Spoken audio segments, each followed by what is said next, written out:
Yo tout le monde, bienvenue dans cette nouvelle vidéo. Alors au programme aujourd'hui, il va y avoir beaucoup de choses. On va avoir du lambris, on va installer le sol, on va avoir tout ce qui est au niveau de l'installation d'eau et même de l'habillage de porc. Alors on peut dire que cette vidéo va être bien garnie, donc je vous conseille de rester jusqu'au bout. Installez-vous confortablement et passez une bonne vidéo. Là je vais m'attaquer au lambris du coup, vu que les meubles sont terminés, que tout est en place. Toujours dans la même stratégie que j'avais énoncée sûrement auparavant. Et si je l'avais pas énoncé, je vais faire un petit rappel. L'objectif ça va être de mettre le lambris donc tout autour des meubles. Donc entre les meubles là, ici, entre les meubles là et entre les meubles là. Et bah, toutes les parties qui resteront apparentes. Toutes les parties qui sont derrière les meubles, je mets pas de lambris. Comme ça me fait gagner un peu d'argent et un peu de poids, même si c'est du PVC que je vais mettre et que c'est quand même léger. Dans tous les cas, je serai gagnant. Sauf pour derrière cette banquette, vu comme j'ai dit avant, bah il n'y a pas de fond. Et le lambris me servira de fond. Pour le lambris, alors j'ai choisi du lambris simple blanc en PVC. Voilà. C'est du lambris blanc simple, hein, mat un peu comme ça. Et ça fera largement le taf. Bon les amis, je voulais vous filmer la pose du lambris, mais c'est impossible parce qu'il flotte encore et puis il fait nuit. Enfin j'arrive pas à vous faire des plans qui sont corrects.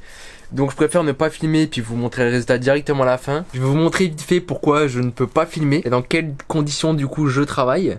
À cause du mauvais temps et du fait qu'il fasse nuit. Mon poste de travail du coup c'est ça. Avec des lattes de 2,60 m dans un fourgon qui fait 3,30 m.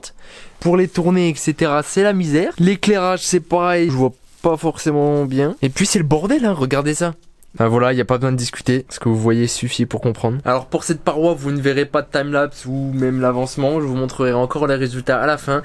Et dès que je peux, bah je vous ferai ça. Parce que voilà, sinon ça va être compliqué au niveau des vidéos hein. Mais je vais m'adapter comme je peux. Et puis comme on dit, le plus important c'est pas comment on fait, c'est la finalité.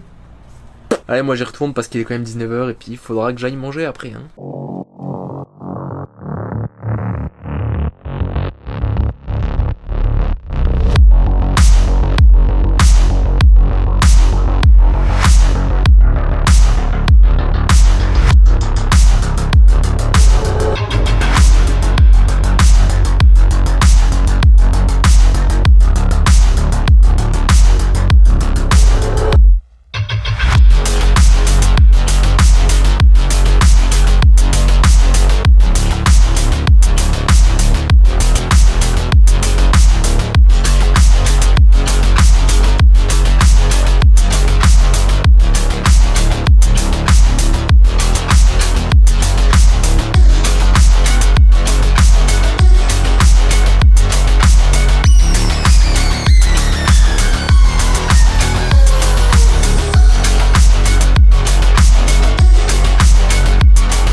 Les amis, alors voilà ce que ça donne au niveau du lambris.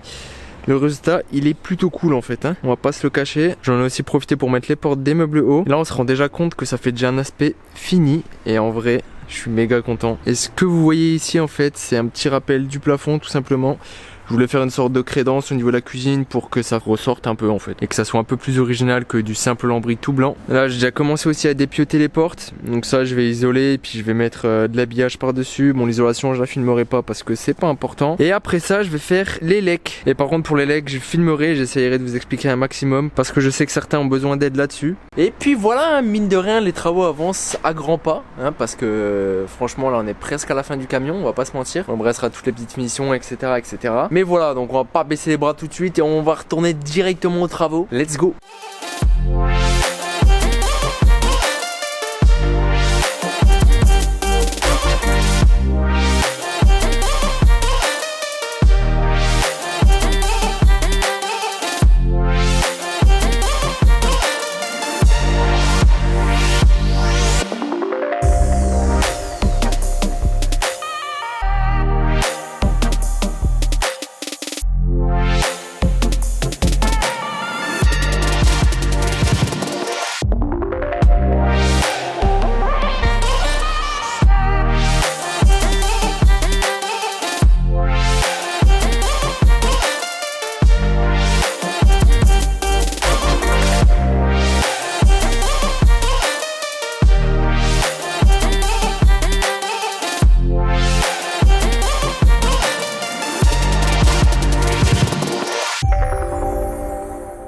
Ok les amis, alors les portes sont terminées. Bon, je sais pas trop quoi penser du résultat honnêtement, mais dans tous les cas ça va, ça fait propre, donc c'était le principal. De toute façon avec les portes c'est toujours compliqué d'avoir un truc beau, donc pour l'instant je me contente de ça, c'est isolé, les portes sont faites tout simplement. Je repasserai peut-être dessus par la suite pour le point déco, mais là ce que j'ai fait c'est que j'ai nettoyé à fond le camion. Je vais enlever tous les meubles, je vais retirer tout le plancher pour faire les fixations des meubles, et ensuite je viendrai déposer le lino par dessus, et puis voilà, ça va partir en petit timelapse. C'est parti.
Voilà les amis, alors le camion est totalement habillé, j'ai fini de poser le lino. J'en ai aussi profité pour faire le petit marchepied là comme vous voyez, avec un retour de lino. Ça fait plutôt propre en vrai hein. Et derrière ça vous le voyez pas forcément, mais j'ai fait passer quelques câbles pour alimenter la petite platine à USB là. Et j'ai fixé définitivement les meubles. Donc là ce que vous voyez ça ne bougera plus, parce que tout est fixé, tout est solide. Ok les amis, alors là on va passer au point haut on va dire, on va appeler ça comme ça. Et oui aussi j'ai une tête bizarre parce que je me suis rasé.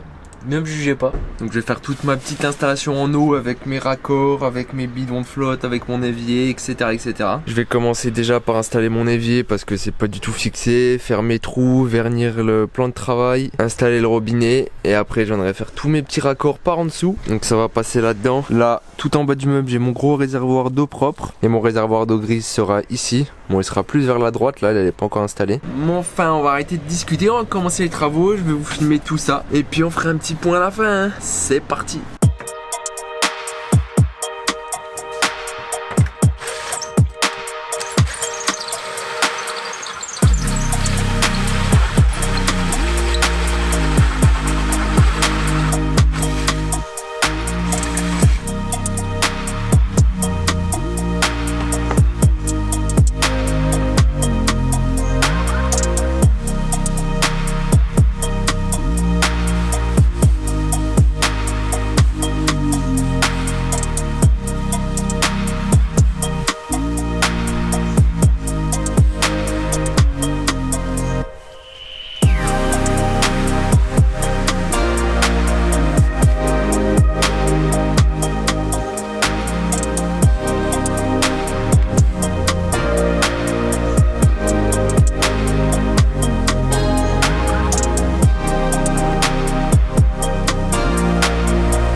là je vous fais une petite vue globale du point flotte, on va appeler ça comme ça. Les gros éléments, on va dire que, bon là vous reconnaissez, c'est le lavabo.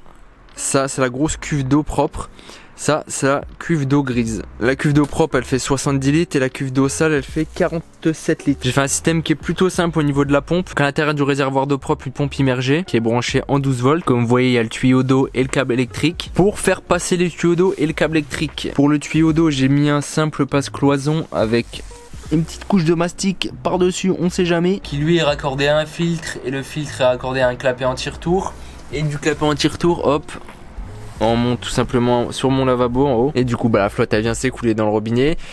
Et ensuite pour l'évacuation, toujours pareil, système très simple, une bonde avec un tuyau qui vient dans la cuve des eaux grises. Et sur les deux réservoirs, vous pouvez voir que j'ai mis deux petits tuyaux là qui dépassent. Ça sert à laisser sortir ou rentrer l'air lorsque l'eau rentre ou elle sort, parce que sinon les bidons vont être tout compressés et ça marchera pas bien. Et pour celui-ci, j'en ai profité pour faire passer mon câble électrique directement dedans. Et au niveau de la cuve des eaux grises, j'ai mis un gros bouchon de vidange. Là par en dessous, j'aurais plus qu'à raccorder un gros tuyau. Et puis bah après ça servira à vidanger. Voilà tout pour aujourd'hui, j'espère que cette vidéo vous aura plu. Comme promis, il y a eu pas mal de contenu et beaucoup d'informations. Comme vous avez pu le voir, ça a énormément avancé dans le camion. On se rapproche tout doucement de la fin. Vous pouvez me donner votre avis sur ce que vous aimez et ce que vous aimez pas en commentaire. Même si c'est pas encore fini, des retours ça fait toujours plaisir. Et pour ceux qui sont pas encore abonnés, n'hésitez pas à le faire parce que la suite va pas tarder à arriver. Et je peux déjà vous dire que ça annonce quelque chose de pas mal. Et en attendant, je vous dis à la semaine prochaine. Ciao ciao.